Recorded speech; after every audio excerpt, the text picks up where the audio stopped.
محترم حاضرین و ناظرین، السلام علیکم ورحمۃ اللہ وبرکاتہ۔ تحریک سنی جماعت اصلاحی اور جماعت اتحاد المسلمین فاؤنڈیشن کے زیر نگرانی یہ ہفتہ واری بزم تفسیر قرآن کے سیزن 3 کا آج 15واں سیشن ہے، جس کا موضوع ہے حضرت مخدوم اشرف جیلانی اور حضرت ابراہیم خلیل اللہ علیہ السلام میں یکسانیت۔ ایک طرف ولی ہیں اور ایک طرف اللہ کے نبی ہیں، دونوں میں کیا چیز مشترک ہے؟ دونوں کی کچھ خوبیاں جو ایک دوسرے میں، مطلب یہ کہ جو حضرت ابراہیم میں بہت ساری خوبیاں ہیں وہ اللہ نے حضرت مخدوم اشرف جہانگیر سمنانی کو بحیثیت ولی کے بھی عطا فرمائی ہیں۔ بہرحال اس تعلق سے قرآن کی روشنی میں چند آیات پیش کروں گا۔ رب تبارک و تعالیٰ اس تعلق سے مجھے حق کیا کر اس پر عمل کرنے اور آپ سب کو بھی حق سن کر اس پر عمل کرنے کی توفیق عطا فرمائے۔ الحمدللہ رب العالمین والعاقبۃ للمتقین والصلاة والسلام على سید الانبیاء والمرسلین وعلى آلہ وصحابہ أجمعين، أما بعد فأعوذ بالله من الشيطان الرجيم، بسم الله الرحمن الرحيم۔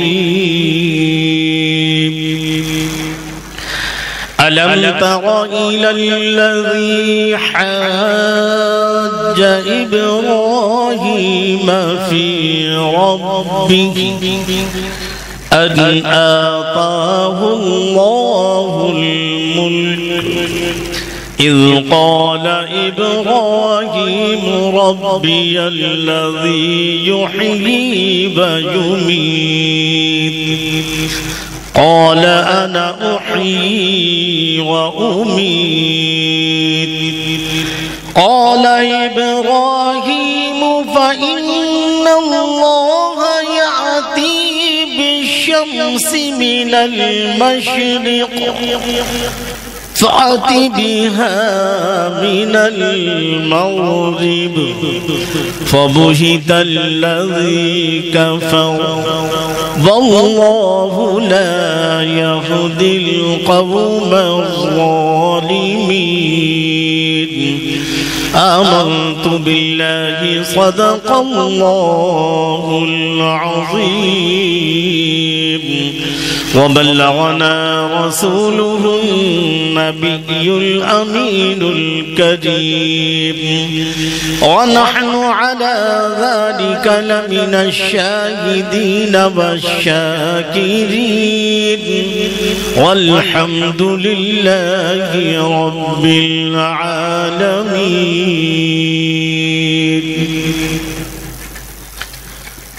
خودی کو کر بلند اتنا کہ ہر تقدیر سے پہلے، خودی کو کر بلند اتنا کہ ہر تقدیر سے پہلے، خدا بندے سے خود پوچھے بتا تیری رضا کیا ہے۔ خدا بندے سے خود پوچھے بتا تیری رضا کیا ہے۔ اور یہ کم مرحلہ ہوتا ہے، یہ منزل اتنی آسان نہیں ہے۔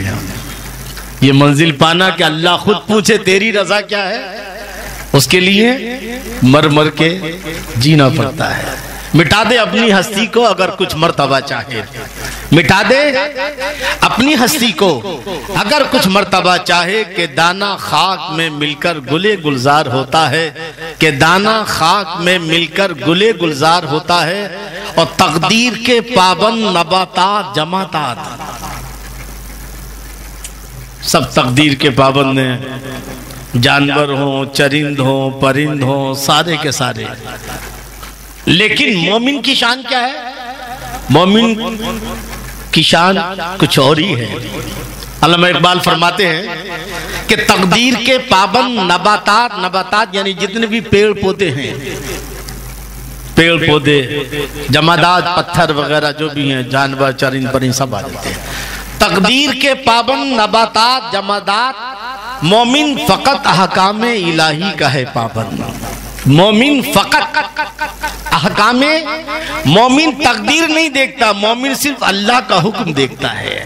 تقدیر کیا وہ جانے تقدیر والا، ہم کو تقدیر نہیں، بلکہ کسی نے کہا ہے کہ اپنی تدبیر کے انجام کا حقدار ہے تو، اپنی تدبیر کے انجام کا حقدار ہے تو، بزدل انسان کی طرح جانب تقدیر نہ دیکھ، بزدل انسان کی طرح جانب تقدیر نہ دیکھ، اور دست محنت سے بنا تو بھی کوئی نقش عظیم، دست محنت سے بنا تو بھی کوئی نقش عظیم، اور چشم حسرت سے کسی محل کی تعمیر نہ دیکھ، چشم حسرت سے کسی محل کی تعمیر نہ دیکھ۔ تو فرماتے تقدیر کے پابند نباتات، جمادات، مومن فقط احکام الہی کا ہے پابند، مومن فقط احکام الہی کا ہے پابند، اور کافر کی یہ پہچان کہ آفاق میں گم ہے، کافر کی پہچان ہے وہ دنیا میں گم ہے، وہ ایسا فلاں ایسا، کافر کی یہ پہچان کہ آفاق میں، آفاق مانے دنیا،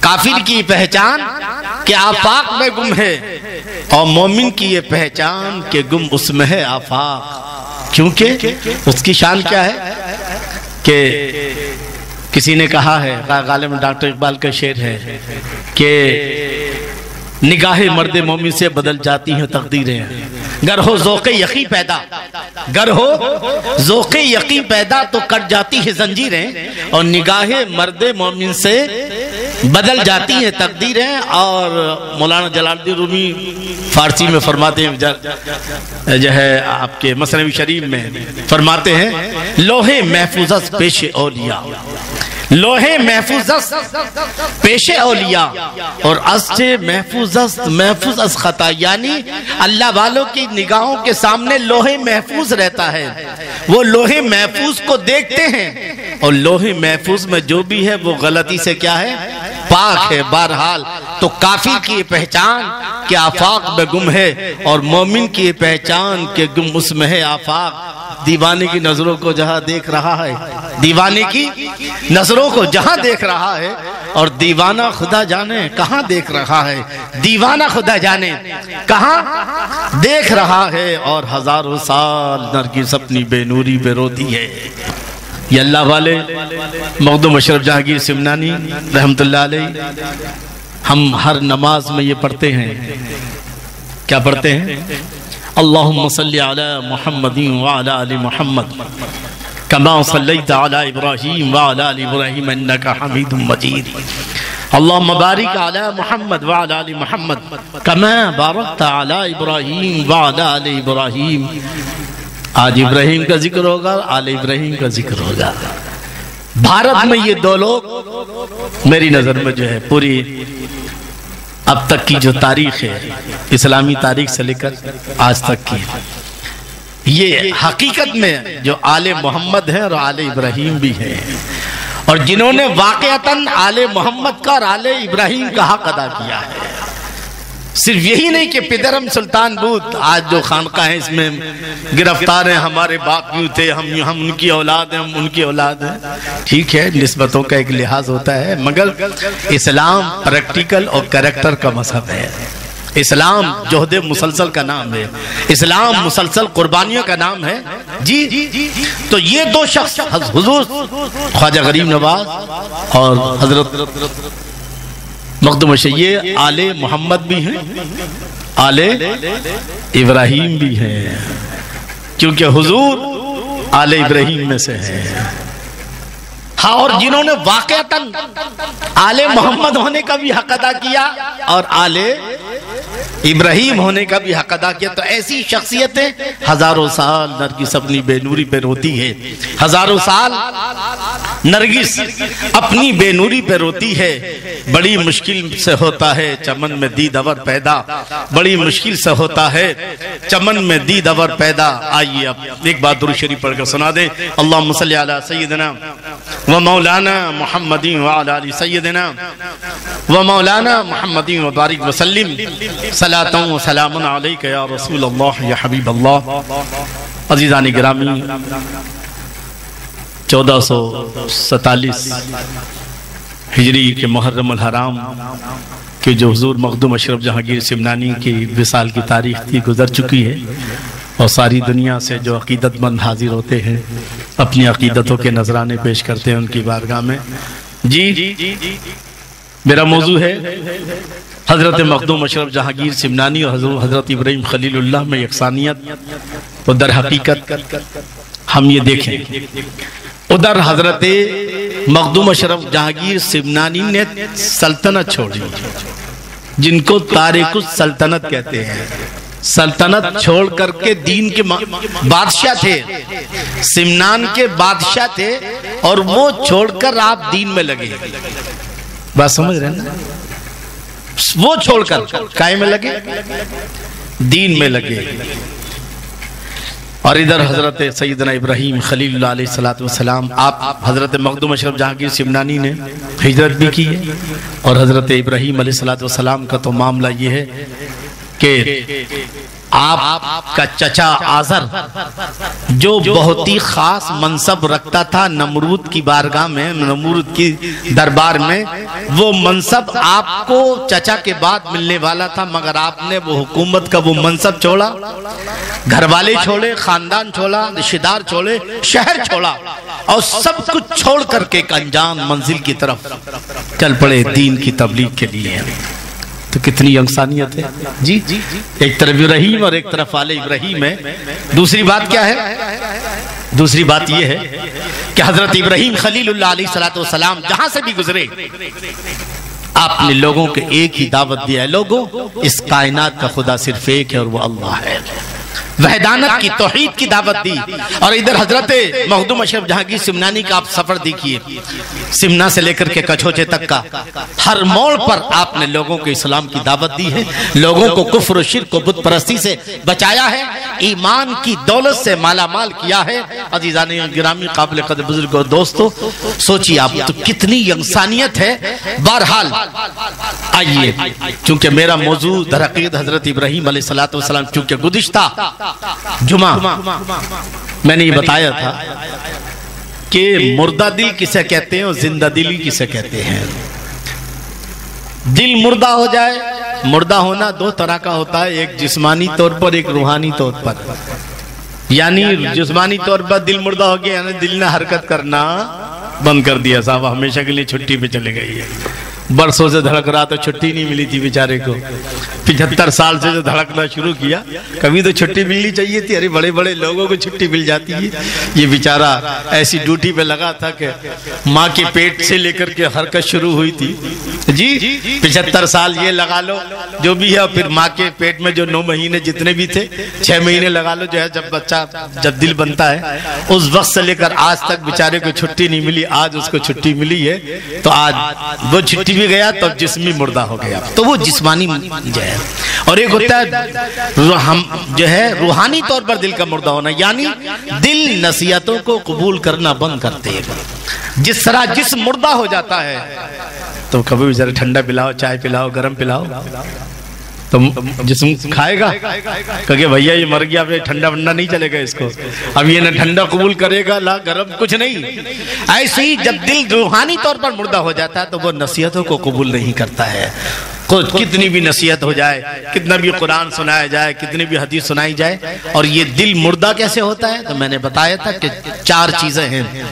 حضرت ابراہیم علیہ السلام نے جو جن پرندوں کو ذبح کیا تھا اور اللہ نے ان کے حضرت ابراہیم کی پکار پر ان پرندوں کو دوبارہ زندہ کیا تھا، ان میں 4 خوبیاں تھی۔ ایک کی خوبی تھی، ایک کے مور کے اندر خوبصورتی تھی، خوبصورتی کی وجہ سے اس کو سلے کے اور قیمے کے مرحلے سے گزرنا پڑا۔ کسی کو جو ہے گدھ کو جو ہے لمبی عمر کا لالچ جو ہے، اور مرغ کو جو ہے خواہش نفس، اور کبوتر کو اپنے اونچی اڑان پر۔ تو یہ جو ایک تو امید، لالچ کیسی کہتے ہیں نا، لالچ بری بلا ہے۔ اس لالچ پوری تاریخ انسانی پڑی ہے. لالچ ہو تو یہ ہو کہ یہاں جنت میں جانے کا لالچ ہے، اچھی بات ہے. اللہ کو راضی کرنے کا لالچ ہے، اچھی بات ہے. محمد صلی اللہ علیہ وسلم کو جو ہے راضی کرنے کا لالچ ہے اور ان سے ان کا دیدار کرنے کا لالچ ہے، اچھی بات ہے. مگر یہ کہ بس دو دنیا ہی حلمی مزید اور ملے تو یہ جو لالچ ہے انسان کو، اور جب یہ چیز آ جاتی ہے تو انسان کا دل مردہ ہونے لگتا ہے. ایسی دوسری چیز کیا ہے؟ جب دنیا سے انسان زیادہ امیدیں لگاتا ہے اور جو ہے بہت زیادہ امیدیں اس سے جو ہے انسان کو حقیقت اگر کسی امید لگانا ہے تو اس رب تبارک و تعالیٰ سے. دنیا تو ایک دھوکے کی دنیا ہے. یہاں پر جو دوست کو دھوکہ دے دیتا ہے، بھائی کو دھوکہ دے دیتا ہے، شوہر بیوی کو، بیوی شوہر کو دھوکہ دے دیتی ہے نا. یہ دھوکے کی دنیا ہے. لیکن امید لگانا ہے تو کس سے؟ رب تبارک و تعالیٰ سے. لیکن جب انسان دنیا سے امیدیں لگاتا ہے تو اس کا دل مردہ ہو جاتا ہے. دوسری بات کیا کہ نفسانی خواہشات، جب انسان کے اندر نفسانی خواہشات یعنی بس ہر وقت جو ہے سیکس، یہ دنیا بھر کی انہی چیزوں میں انسان مگن رہتا ہے تو سمجھ جائیے کہ انسان کا دل مردہ ہو گیا ہے. اور چوتھی چیز ہے کہ انسان کا ہر وقت جو ہے سجاوٹ کرنا، جی بار بار آئینے کے سامنے جانا، یہ دیکھنا وہ دیکھنا، بار بار جو ہے یعنی اسی پر اس کی ساری توجہ ہو. اور وہ روحانیت کو ترقی نہیں دے رہا، بس جسم جو ہے وہی اچھا ہونا چاہیے روحانیت، تو پھر وہاں بھی انسان مردہ ہو جاتا ہے. اور جب یہ چار چیزیں آتی ہیں تو انسان کا دل نصیحتیں قبول کرنے سے جو ہے اب وہ خالی ہو جاتا ہے، اس کے اندر قبول کرنے کی صلاحیت نہیں رہتی.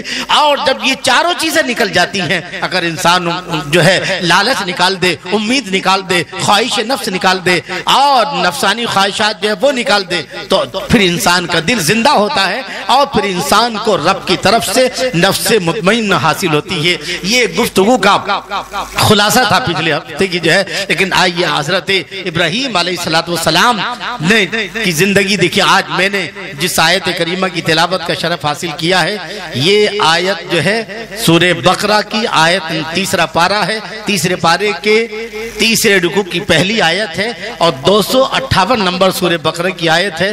در حقیقت اس کے اندر حضرت ابراہیم اور نمرود کا واقعہ بیان ہوا ہے. حضرت ابراہیم علیہ السلام کون ہے؟ حضرت ابراہیم علیہ السلام ابو الانبیاء، نبیوں کے باپ. آپ کے بعد جتنے بھی نبی آئے سب آپ کی نسل میں سے تھے، آپ کی اولاد میں سے تھے. آپ کے بعد حضرت ابراہیم علیہ السلام کے بعد 1000 سے زائد نبی آئے ہیں. جی سب سے لاسٹ میں ہمارے نبی صلی اللہ تعالیٰ علیہ وسلم. تو اس لیے آپ کو ابو الانبیاء یعنی نبیوں کا باپ کہا جاتا ہے. اور حضرت ابراہیم علیہ السلام وہ ہیں جن کو اللہ نے خلیل ہونے کا خطاب عطا فرمایا، یعنی بہت قریب جو ہے، بہت قریب ہیں اللہ کے جو ہے. حضرت ابراہیم علیہ السلام کے تعلق سے جو ہے تفسیر میں آتا، علماء کرام فرماتے ہیں کہ نمرود وہ بادشاہ ہے کہ جس کی عمر 800 سال گزری ہے. کتنی؟ 800 سال. اور اس کا باپ جو تھا وہ چھوٹے موٹے علاقے کا بادشاہ تھا اور اس کے کوئی اولاد نہیں تھی. تو اس کی ماں کو لگا کہ رشتہ دار وغیرہ چھین لیں گے اور کوئی بیٹا نہیں ہے، تو اس نے ایک دوسرے آدمی سے تعلق قائم کیا اور یہ پیدا ہوا. کون؟ نمرود جو ہے، یعنی حرامی بھی ہے. یہ کون؟ نمرود جو ہے. لیکن 4 بادشاہ گزرے ہیں جن کی حکومت ساری دنیا پر رہی ہے. ان میں 2 مسلمان اور 2 کافر جو ہیں. مسلمان میں کون ہیں؟ حضرت سلیمان علیہ السلام میں جن کی حکومت ساری دنیا پر رہی، اور دوسرے حضرت سکندر ذوالقرنین جن کا ذکر جو ہے آپ کے سورہ میں قالوا یا ذوالقرنین ان یاجوج. یہ 2 بادشاہ ہیں مسلمان جن کی پوری دنیا پر حکومت رہی ہے، اور 2 کافر گزرے ہیں بادشاہ. ایک جو ہے نمرود جس کی ساری دنیا پر حکومت رہی ہے، اور دوسرا شداد. کون؟ شداد جو ہے جس نے جنت بنائی تھی جب دنیا ہی میں. یہ 2 بادشاہ ایسے گزرے ہیں کہ یہ کافر تھے کہ جن کی حکومت پوری دنیا پر رہی ہے. بہرحال میں عرض کر رہا تھا کہ نمرود وہ پہلا بادشاہ ہے کہ جس نے سب سے پہلے جو بادشاہوں کا جو تاج رکھا جاتا ہے، شاہی تاج، پہلے کوئی بھی بادشاہ تاج نہیں رکھتا تھا. سب سے پہلے اگر سر پر تاج رکھنے کے لیے کوئی تاج شروعات کی ہے تو یہی نمرود ہے. اور سب سے پہلے اگر کسی نے خدا ہونے کا دعویٰ دعویٰ کیا ہے تو یہی نمرود جو ہے سب سے پہلا وہ شخص ہے جس نے خدا ہونے کا دعویٰ کیا۔ بہرحال تو اب اس نے خواب دیکھا، کس نے؟ نمرود نے۔ اس نے دیکھا کہ ایک ستارہ نکلا اور ستارے کی روشنی اتنی تھی کہ اس کے سامنے دیگر ستارے اور چاند و سورج کی روشنی دھیمی پڑ گئی، سب کی روشنی ختم ہو گئی۔ ایسا کون سا ستارہ ہے؟ یہ صبح اٹھا، اس کے دربار میں نجومی اور کاہن وغیرہ رہتے تھے، جادوگر وغیرہ۔ نجومی سے پوچھا کہ بتا اس خواب کی تعبیر کیا ہے؟ تو نجومی نے کہا کہ ایک بچہ پیدا ہوگا تمہاری رعایا میں، تمہاری حکومت میں، جس کی وجہ سے تمہاری حکومت ختم ہو جائے گی اور تم تباہ و برباد ہو جاؤ گے۔ بس اس نے سنا جیسی فوراً حکم کر دیا کہ جو بھی بچہ پیدا اس کو قتل کر دیا جائے، اور مردوں سے کہا، شوہروں سے کہا کہ کوئی بھی اپنی بیوی کے پاس نہیں جائے گا۔ اس نے اس طرح کا اعلان کیا، لیکن چونکہ رب کا فیصلہ ہو چکا ہے۔ ایک بات روشی پڑھ لیں۔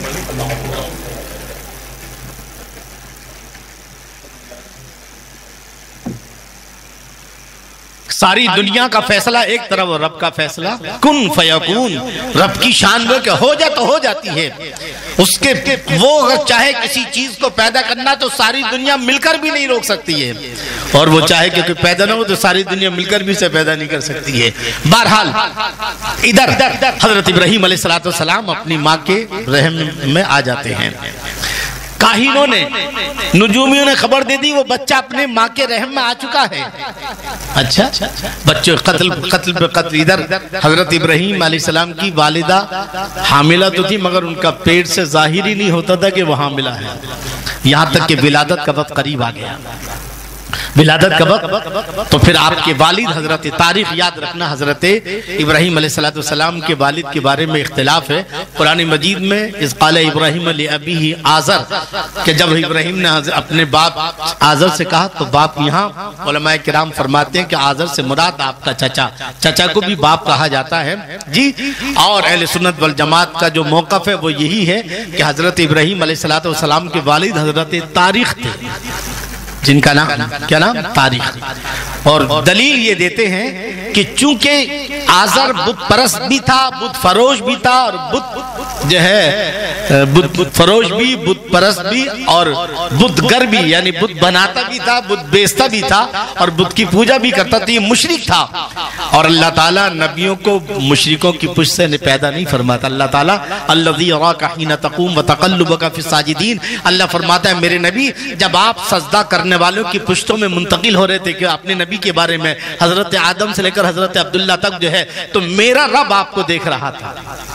تو یہ آیت بتاتی ہے کہ نور محمدی حضرت ابراہیم علیہ السلام میں جلوہ گر تھا، تو گویا اللہ نے اپنے نبی کی پشت کو، اپنے نبی کو پاک پشتوں سے پیدا فرمایا، پاک رحموں سے پیدا کیا ہے۔ نہ کافر کی پشت بیچ میں کہیں رہی ہے، نہ ہی جو ہے کافر و مشرک کی جو ہے رحم رہا، بلکہ اللہ نے دونوں اعتبار سے تو اب آزر آپ کا جو ہے باپ مانتے ہیں تو وہ مسئلہ آ جاتا ہے۔ بہرحال تو اب جو ہے حضرت ابراہیم علیہ السلام کے والد تاریخ جو ہے اپنی بیوی کو لے کر کے غار میں گئے، غار میں اچھے سے ایک جگہ بنائی، اور وہاں حضرت ابراہیم علیہ السلام تولد ہوئے، پیدا ہو گئے صاحب جی۔ اور پھر آپ کی والدہ آ جاتی اور روزانہ ایک بار دودھ پلا کے چلی آتی جو ہے۔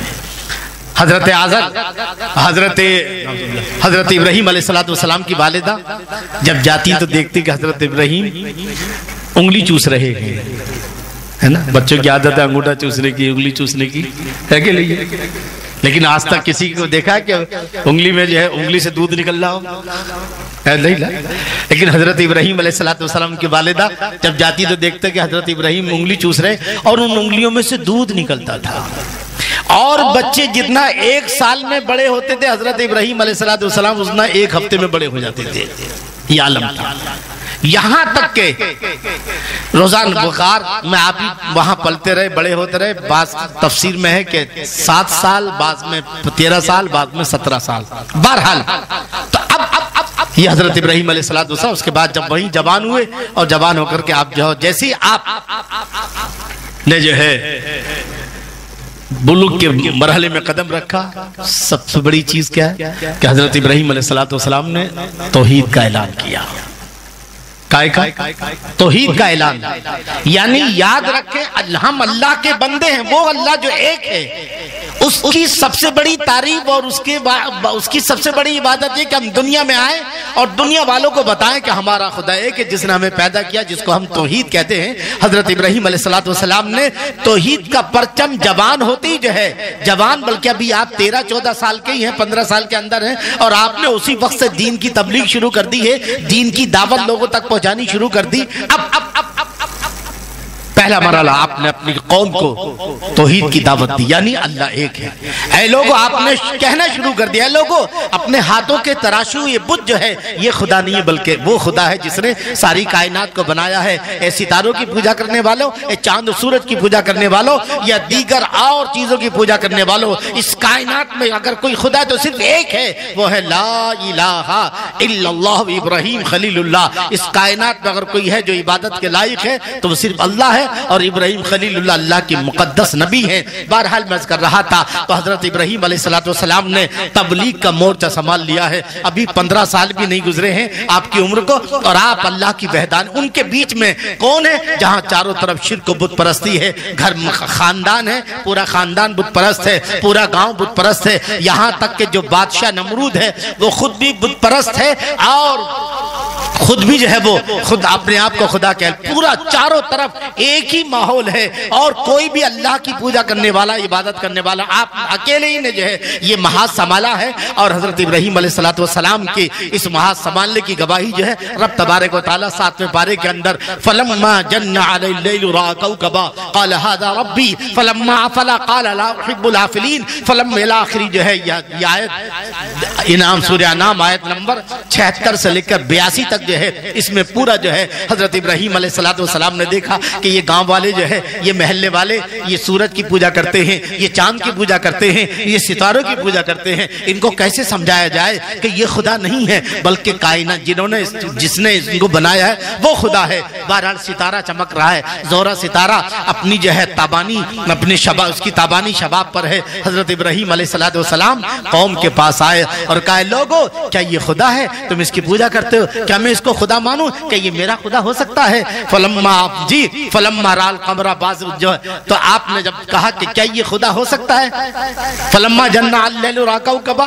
قال هذا ربی، لیکن جب وہ ستارہ چھپا ڈوبا آپ نے فرمایا قال لا احب الافلین، میں ڈوبنے والوں کو پسند نہیں کرتا۔ یہ خدا ہے تو ڈوب کیسے گیا ہے؟ ارے خدا تو وہ ہوتا ہے جو ڈوبوتا ہے نہ کہ وہ خود ڈوب جاتا ہے۔ اب پھر اس کے بعد تھوڑی دیر بعد فلما رأى القمر بازغا، اور پھر اس کے بعد سورج چمکتا ہوا سورج نظر آیا اور لوگ اس کی پوجا کر رہا۔ آپ نے کہا کہ یہ سورج یہ چاند جو ہے چمکتا ہوا چاند نظر آتا ہے، آپ نے کہا یہ چاند جو ہے خدا ہو سکتا ہے، لیکن جب وہ بھی جو ہے چھپ گیا آپ نے کہا کہ نہیں یہ چھپنے والا خدا نہیں ہو سکتا ہے، یہ غروب ہونے والا اس کی روشنی تو مان پڑ چکی ہے، یہ خدا نہیں ہو سکتا۔ قال لئن لم يهدني ربي لأكونن من القوم الضالين، اگر میرا رب میری ہدایت نہ فرماتا تو میں بھی انہی لوگوں کی طرح گمراہ ہو جاتا۔ فلما رأى الشمس بازغة قال هذا ربي، اور اس کے بعد جب سورج اپنی تابانی کے ساتھ نکلا اور لوگوں نے سورج کی پوجا کی تو حضرت ابراہیم علیہ السلام اچھا یہ خدا ہے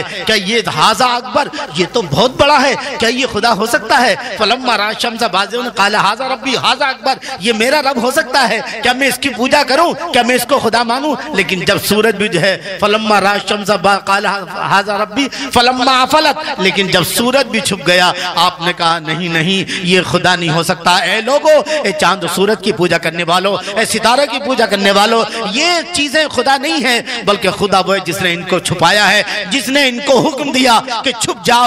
سورج جو ہے ستارے کو حکم دیا تو چھپا، چاند کو حکم دیا کہ چھپا، سورج کو حکم دیا چھپا، تو ان کا چھپانے والا اور ان کو حکم پر چلانے والا وہی خدا ہے۔ پھر آپ نے کہا لوگو تم جن کی پوجا کرتے ہو میں اس شرک سے بری ہوں اور جو ہے ایک خدا کی عبادت کرو۔ قال تحاجون، جو ہے اب وہ قوم جھگڑا کرنے لگی، تم کیا ہمارے خداؤں کے بارے میں کس طرح کی باتیں کر رہے ہو؟ آپ نے اللہ فرماتا ہے ارے تم ابراہیم سے لڑ رہے ہو، وہ ابراہیم جو تم تمہیں دین کی طرف بلا رہا ہے۔ اور پھر آپ نے کیا کہا وَكَيْفَ أَخَافُ مَا أَشْرَكْتُمْ، اے لوگو نہ میں تم سے ڈرتا ہوں نہ تمہارے بتوں سے ڈرتا ہوں، اور میں کیسے ڈر سکتا ہوں کیونکہ تم غلطی پر ہو، تم شرک کر رہے ہو، وہ شرک جو ہے مَا لَمْ يُنَزِّلْ بِهِ عَلَيْكُمْ سُلْطَانًا، جس شرک کی کوئی دلیل نہیں ہے، جس شرک کی کوئی بنیاد نہیں ہے۔ بہرحال حضرت ابراہیم علیہ السلام نے یہاں سے شروعات کر دی ہے، آپ قوم کو پکڑ پکڑ کے سمجھا رہے ہیں اے لوگو خدا کے دین کی جو ہے ایک خدا کی عبادت کرو۔ اندازہ لگاؤ قربانی آئی اور ہم نے جو ہے بکرے ذبح کر دیے، لیکن کیا آپ کو اندازہ ہے کہ جب اللہ کے رسول صلی اللہ تعالیٰ علیہ وسلم سے پوچھا گیا کہ یہ قربانی کیا ہے تو کیا کہا قال سنت ابیکم ابراہیم، یہ قربانی تمہارے باپ حضرت ابراہیم علیہ السلام کی سنت ہے۔ یہ باپ کا لفظ کیوں بولا گیا ہے؟ یہ باپ کا لفظ کیوں بولا گیا؟ آخر آپ یہ بھی کہہ سکتے تھے یہ حضرت ابراہیم علیہ السلام کی سنت ہے۔ در حقیقت مومنوں کو بتانا تھا، ایمان والوں کو بتانا تھا کہ حضرت ابراہیم علیہ السلام تمہارے کیا ہیں؟ تمہارے روحانی باپ ہیں۔ یاد رکھو قرآن مجید میں جہاں تک میری معلومات ہے، دو لوگوں کے تعلق سے اللہ نے فرمایا ہے، ایک تو ہمارے نبی صلی اللہ تعالیٰ علیہ وسلم کیا کہا لقد کان لکم فی رسول اللہ اسوۃ حسنہ، یقیناً رسول کی زندگی میں تمہاری بہترین نمونہ ہے۔ اے دنیا والو رسول اللہ کی زندگی بہترین نمونہ اور آئیڈیل ہے۔ یا پھر حضرت ابراہیم علیہ السلام کے بارے میں سورہ ممتحنہ میں اللہ نے فرمایا قد کان لکم اسوۃ حسنۃ فی ابراہیم، کہ تمہارے لیے بہترین نمونہ ہے حضرت ابراہیم علیہ السلام کی زندگی میں۔ میں کر رہا تھا کہ قربانی کے نام پر ہم نے جو ہے سینکڑوں بکرے ذبح کیے، ایک آدمی جو ہے ماشاءاللہ ایک کی بجائے جس کو کوئی 2 کوئی 5 کوئی 10 اور ایسے بھی ہے جو 100 جو ہے بکرے ذبح کرنے والے لوگ ہیں، لیکن کیا یہ حقیقت نہیں ہے کہ اللہ کے رسول نے یہ کہا قال سنت ابیکم ابراہیم، یہ قربانی تمہارے باپ حضرت ابراہیم کی سنت ہے، اور حضرت ابراہیم کی سنت تو یہ ہے قربانی کرنا، مگر حضرت ابراہیم کا فرض کیا ہے، حضرت ابراہیم کی ذمہ داری کیا ہے کہ آپ جیسی آپ بالغ ہوتے ہیں اور شعور و آگہی کی منزل میں قدم رکھتے ہیں، آپ دین کی تبلیغ کر رہے ہیں، پورے شرک کے ماحول میں آپ جو ہے موحد اعظم کی حیثیت سے آپ لوگوں کو پکڑ پکڑ کر سمجھا رہے ہیں اے لوگوں یہ بت جو ہے یہ تمہارے ہاتھوں کے تراشی بت یہ خدا نہیں ہو سکتے۔ یعنی حضرت ابراہیم علیہ السلام کیا بات تھی آپ اندازہ لگا سکتے ہیں۔ حضرت ابراہیم علیہ السلام کی بات آ رہی ہے، حضرت ابراہیم دعا کرتے ہیں اے اللہ میں مردوں کو زندہ کر کے کیسے کرتا ہے دیکھنا چاہتا ہوں، اللہ ان کی ضد پوری کر رہا ہے۔ اور جب بات آئی ہے کہ حضرت اسماعیل جب بات آئی نار نمرود میں ڈالے جانے کی تو اللہ ان کے لیے نار نمرود کو گزار کر رہا ہے، اور جب بات آئی کہ حضرت اسماعیل کو چھوڑنے کی تو حضرت اسماعیل کے پاؤں کے نیچے سے زمزم کے چشمے جاری کر رہا ہے۔ جب بات آئی حضرت ہاجرہ کی دوڑنے کی تو ان کی دوڑ کو رب نے اتنا پسند کر لیا ہے، ان الصفا والمروہ من شعائر اللہ بنا دیا ہے، اندازہ لگائے۔ اور جب بات آئی کی کہ ان کے بیٹے اسماعیل کے گلے پر چھری چلانے کی تو چھری نہیں چل رہی ہے، کہاں چلی ہے؟ ایک دمبے کے اس پر